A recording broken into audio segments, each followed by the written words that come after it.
we can share it. It is not, the Word of God is not just a bread that you and I eat of. No. We receive so much that we can give it away. And that's what the word of today is all about.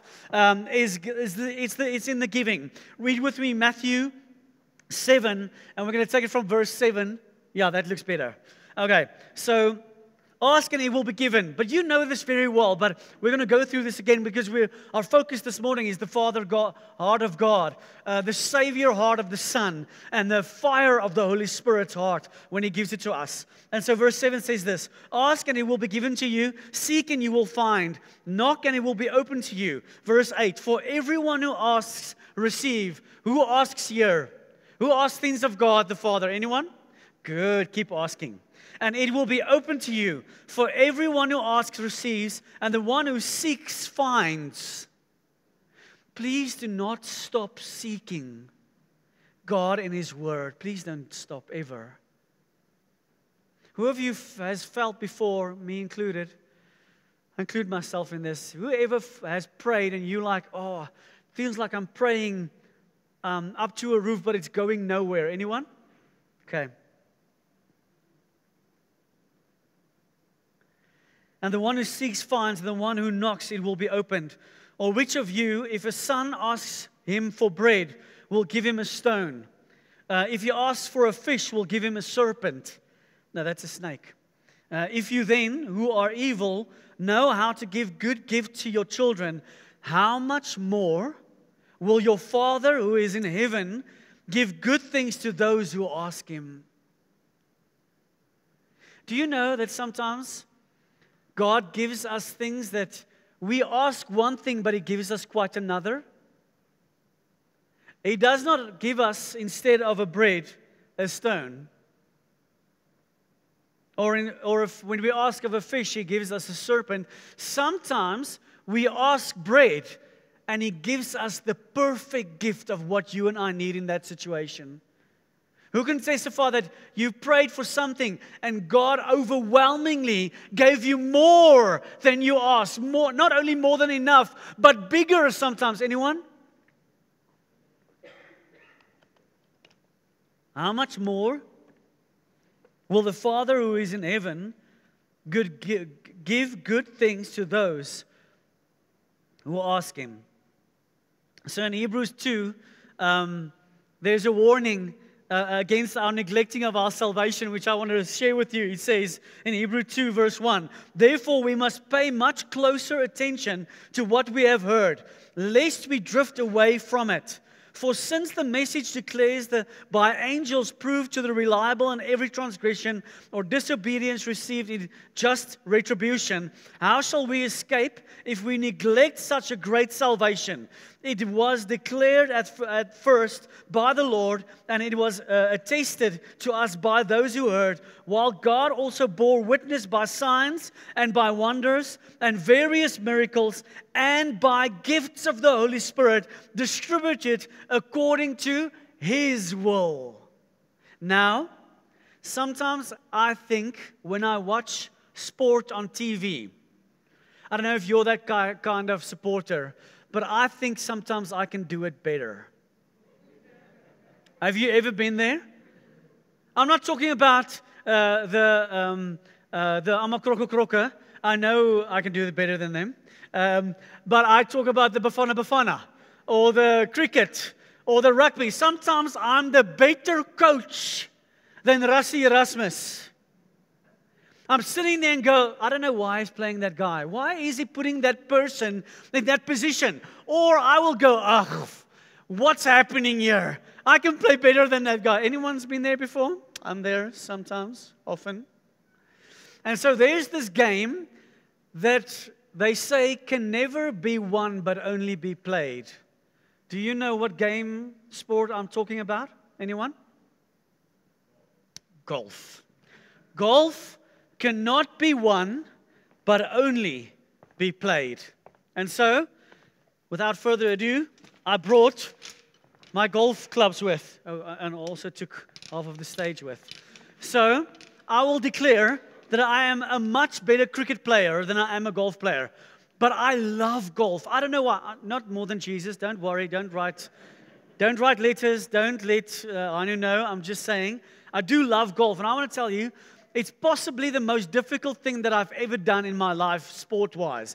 And I played cricket for almost like 11 years of my life after school. So I just want to say, golf is not an easy sport. You can play on a cold day and play great golf. And then tomorrow the sun will shine and the wind will blow. And you'll play quite the opposite. You'll be a great golf player today and a shocking one tomorrow. Why do you think this is? I don't know. I can't even answer my own question here. What I can tell you is golf is so interesting that when you have even all the clubs, and you can say, but I'm a great golfer, for us to stand at home and swing and practice, and I brought some balls with. I've got a glove, and I've got a... Yeah, I play with yellow balls just because I like the color, but it's also the easiest one to lose, and so it's not really smart. But apparently, you get like a glove because if you handle it correctly, then you've got an array of clubs that do different things. But so if you, I don't know if you know, but if you're knowledgeable, you can. When we were kids, we played putt-putt. Do you remember that putt-putt game? Where it's like green, it falls in, and then it comes out the other side, and it's beautiful. But if I try to use a putter to hit 200 meters far, do you think I will be able to do that? Why?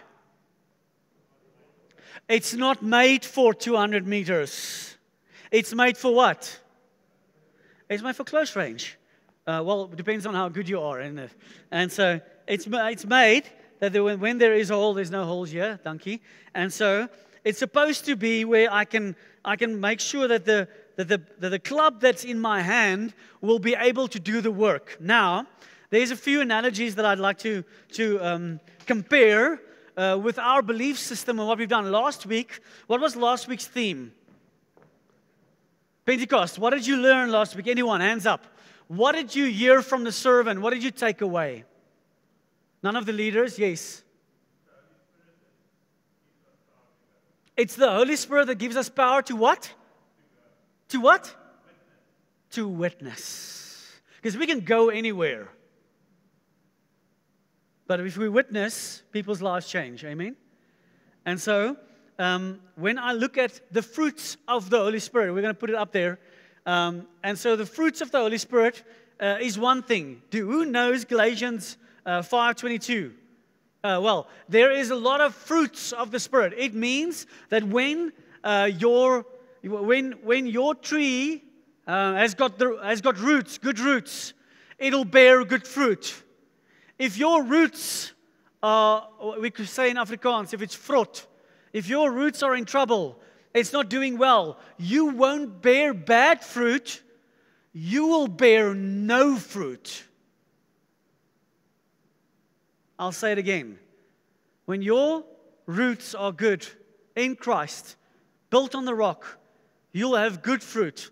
If it's not in a good space, you will not have bad fruit.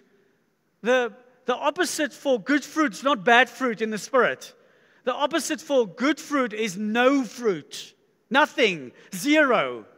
So, give me some fruits of the Spirit. That if we are walking in the Spirit, what will our lives look like? Anyone? You can read, or you can just guess, or you can know. Anyone? Peace. Joy. Self-control. Oh, that's a good one, isn't it? Sometimes I battle with that. Everything that pops up in my head comes out of my mouth. Anyone else?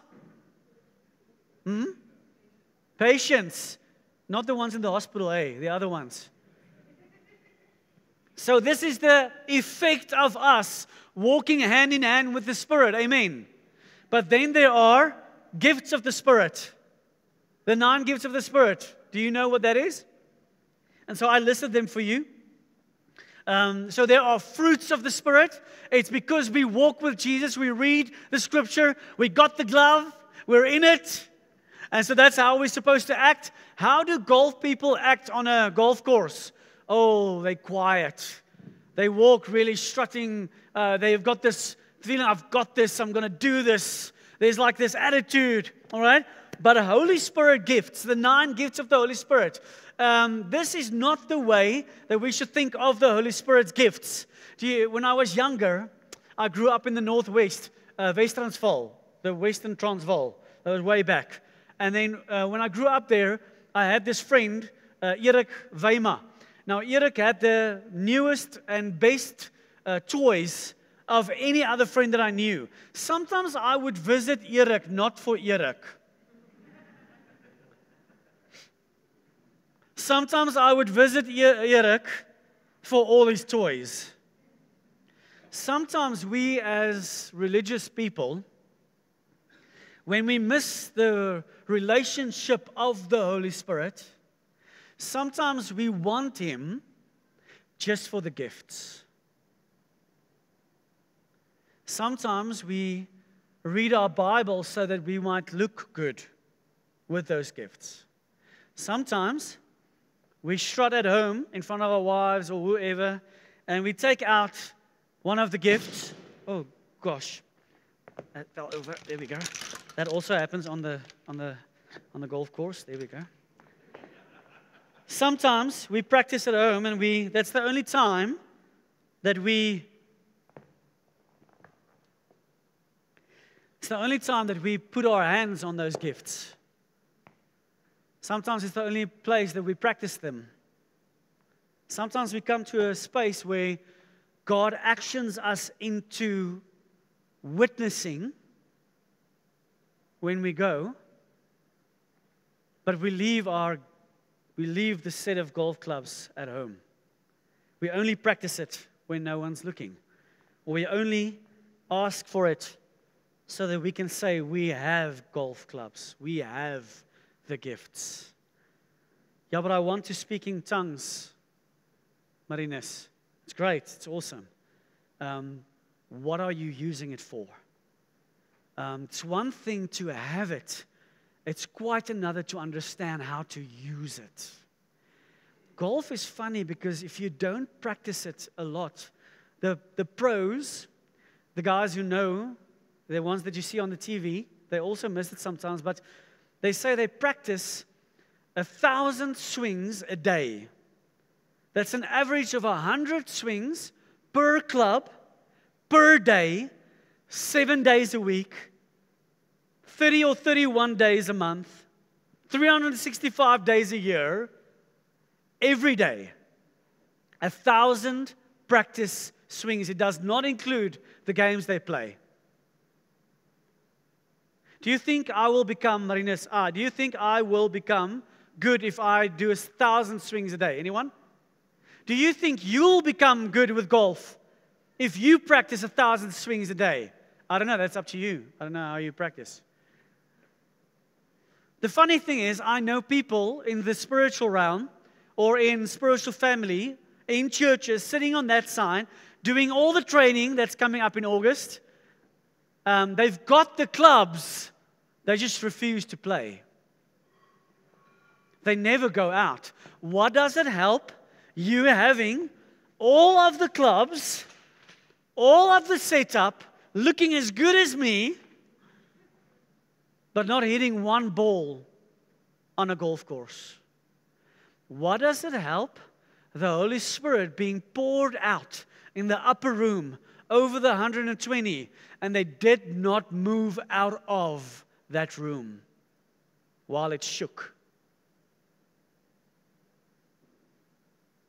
Just think of where our church will be today if 120 people said, well, we've got the gifts. See you next week. Goodbye. And they would walk away. Our church would be nowhere, would it? Our church will have no effect, will it? Our job is not to look good with the gifts of the Holy Spirit. Our job is to be anointed by them, receive them from the Holy Spirit, and be obedient to God, that when we move out of church, people will see our God is alive. Amen? Our job is not to keep it close, to look good, to have selfies, a social media moment with them, and go, this is what God gave me. No. our work is to use them, to use those clubs, swing them. Let me show you what I can do when I swing this club. When I swing it, I don't want to hit something now. When I swing it, I've got this. I practice it at home. But when I swing it, I know that what it's supposed to look like. But let me show you what it looks like when I actually hit a ball.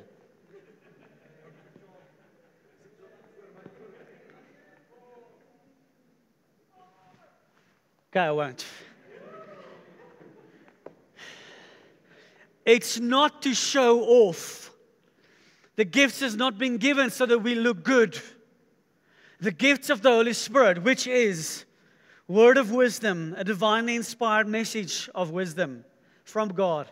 Word of knowledge, a divinely inspired message of knowledge. The one says, no one could know about what I'm saying. That's knowledge. When I give it, the person receiving it says, there's no way this person giving it to me will actually know, have the knowledge of what was shared right now. It must be godly. When wisdom is shared, people will say, this is above a person's ability to share this word. It must be from God. Faith, a special gift of faith that inspires and strengthens others. That we have faith to take on whatever, and people will see and go, well, that's above a human's ability in faith. Must be God, mustn't it?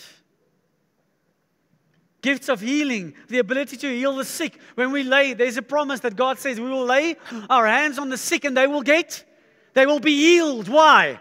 Because of the person laying their hands on them. No. Because of the God that has empowered them to raise the dead from the grave. The same power that raised Jesus from the dead lives in you and me. Do you know that? The Holy Spirit. Why do we think that we have received the gifts without the witnessing and the power of trusting the Lord to work mighty works through us? It's for us, but it's not about us, is it? It's been given for us, but it is for others. And so, working of miracles, the ability to perform supernatural acts. Prophecy, speaking forth God's word. Prophetically, when you receive a prophetic word, it's something that is either happening now or is going to happen. And so, the eighth one is discerning of spirits. The ability to distinguish between true and fake spirits. Or basically, what is from heaven and what is from hell. What is demonic and what is angelic. And so the last one, various kinds of tongues. Languages that one doesn't have to learn, but also a heavenly language. Amen. So that day, when the fire fell, the building was shook that day. The Holy Spirit was poured out, but they did not sit in that room, 120, going, thank you for the gifts.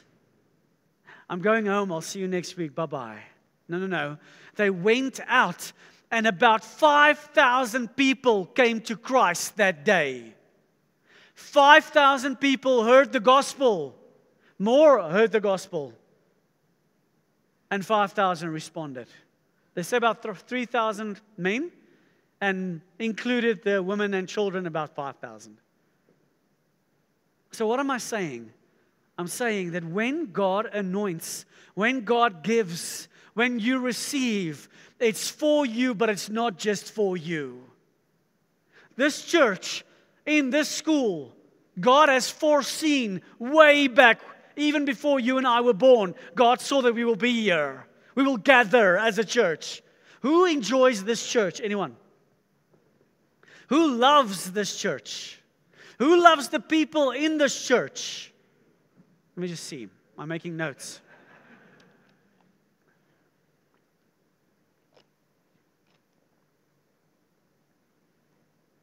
Who loves the lost?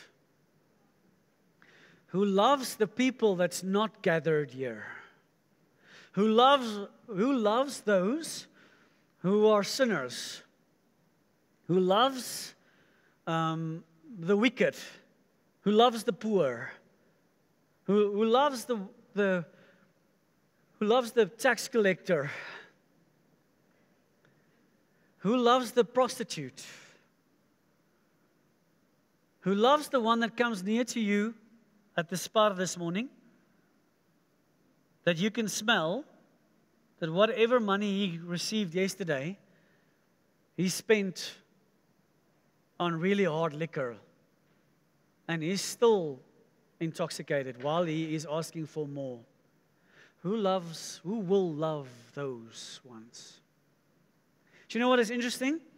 We are gathered here today and we are here, but we were all of those people before. We were the lost. We were the ones going to hell. We were the ones that Jesus was sent for. We were the ones that the Holy Spirit was poured out 2,000 years back so that we will in power receive the gift of Jesus and the Savior, the one that we celebrate this morning, the blood that was flown, it was for me. The power of His body being broken so that I can receive healing from it was for me. Why will we not share it then? If we were the recipients of every good gift from the Father, why would we stay quiet? Why will we go, oh, I'm a golfer.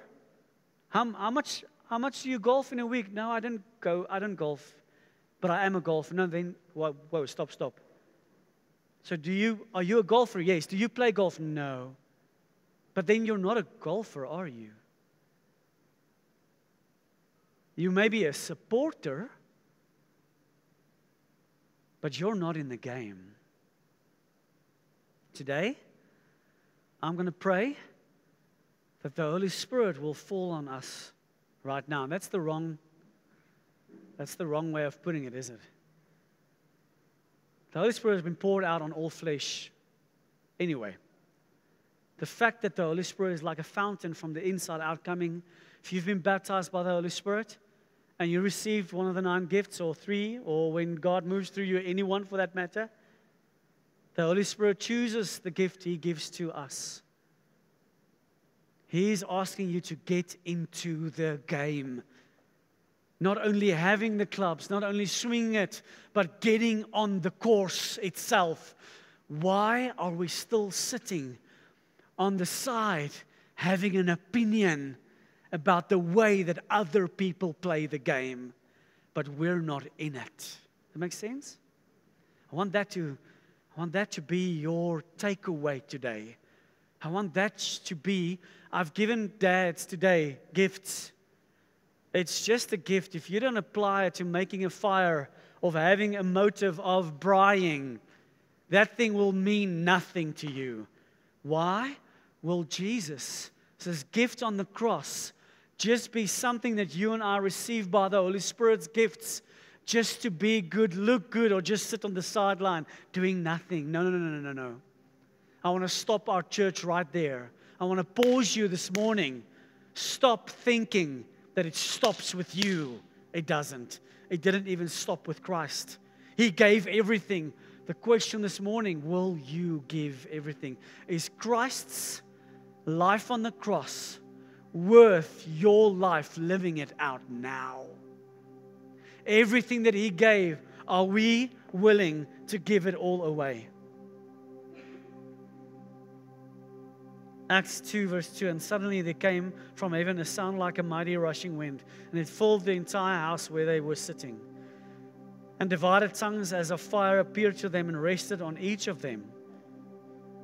Verse 4, and they were all filled with the Holy Spirit and began to speak in other tongues as the Spirit gave the utterance. The gift literally means mission. The gifts were given so that we will activate and move out and use those gifts to actually make a difference. It wasn't supposed for me and you just to say that we are Christians, just to say that we are believers. Have you been baptized? Yes. Have you been baptized by the Holy Spirit? Yes. Check box clicked. Check box checked. Yeah, I'm good. I'm going to heaven. No. when you receive the gifts of the Holy Spirit, you say yes for the mission. This church I'm great that you love this church. I'm grateful that you love one another.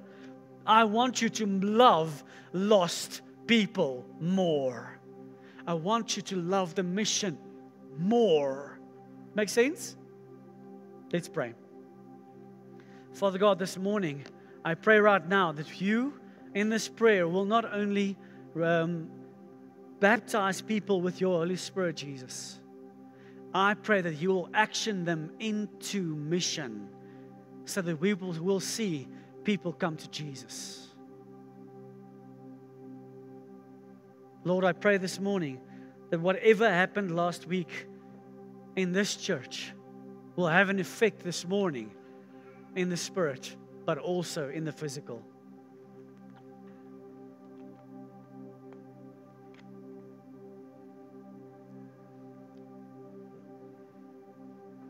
I want you to open up your palms almost like to a moment where you receive from the Lord. Do you know that sometimes it's better to give than to receive? This morning, God still wants to give. And so while every eye is closed, I want you to go, Lord Jesus, everyone, out loud. Lord Jesus, we want to thank you. You are the baptizer of the Holy Spirit. We receive the Holy Spirit, not just the gifts. We receive the person, the Godhead, the one that gives us direction, the one that wipes away the tears, the one that fires up our hearts and spirits, but also the person, the relation of that God. This morning we receive it all. And Lord, we pray that you will not only empower us with your gifts, but you will make us move through obedience and holiness towards lost people to see your kingdom come. In the name of Jesus, we pray that. In the name of Jesus. Amen. Sister, what is your name? Yes, yours. What's your